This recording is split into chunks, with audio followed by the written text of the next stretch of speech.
So called cease fire तो हो गया अमेरिका और ईरान के बीच में, लेकिन जिस तरह इजराइल ने पाकिस्तान से नाराजगी जाहिर की है वो एक ऐसे सवाल को जन्म दिया है जो बेहद अहम और बड़ा है कि क्या इजराइल पाकिस्तान के न्यूक्लियर ठिकानों को निशाना बना सकता है।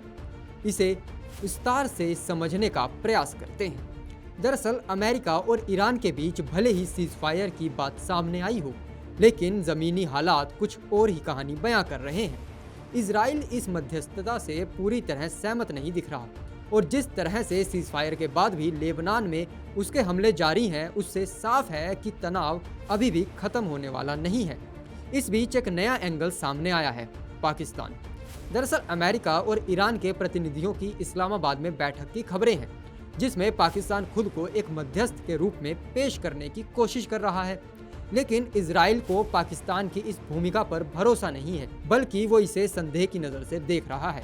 तनाव तब और बढ़ गया जब पाकिस्तान के रक्षा मंत्री ख्वाजा आसिफ ने इजराइल को मानवता के लिए धब्बा और कैंसर राष्ट्र तक कह दिया।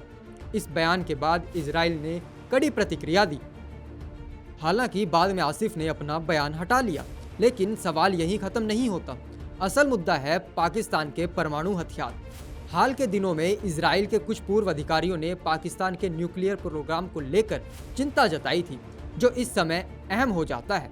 इजराइल का मानना है कि अस्थिर क्षेत्र में परमाणु हथियार एक बड़ा खतरा बन सकता है और पाकिस्तान जैसे देश कभी भी इजराइल के अस्तित्व को स्वीकार नहीं करते हैं। ऐसे में ये तनाव पाकिस्तान के अपने हित पर भारी पड़ सकता है और ये कोई पहली बार नहीं है। 1980 के दशक में भी ऐसी खबरें सामने आई थीं कि इजराइल ने पाकिस्तान के कुहुटा परमाणु संयंत्र पर हमला करने की योजना बनाई थी। हालांकि ये मिशन कभी अंजाम तक नहीं पहुंचा, लेकिन ये बात है कि इजराइल इस मुद्दे को कितनी गंभीरता से देखता है। अब जब ईरान इजराइल तनाव चरम पर है और पाकिस्तान खुद को इस पूरे समीकरण में शामिल करने की कोशिश कर रहा है, तो सवाल उठना लाजमी है, क्या इतिहास खुद को दोहरा सकता है? क्या इजराइल वास्तव में पाकिस्तान के न्यूक्लियर ठिकानों पर नजर गड़ाए हुए है, या ये सिर्फ एक रणनीतिक दबाव बनाने की कोशिश है? फिलहाल इस तरह की किसी भी सैन्य कार्रवाई की आधिकारिक पुष्टि नहीं है, लेकिन जिस तरह से बयानबाजी तेज हो रही है और कूटनीतिक रिश्तों में खटास बढ़ रही है, उससे ये मुद्दा और भी संवेदनशील हो गया है और आने वाले दिनों में इस्लामाबाद की बैठक और वैश्विक प्रतिक्रियाएं तय करेंगी कि ये मामला किस दिशा में जाता है। तो आप क्या सोचते हैं, या फिर एक बड़ा खतरा दस्तक दे रहा है? इस पर अपनी राय अवश्य दें।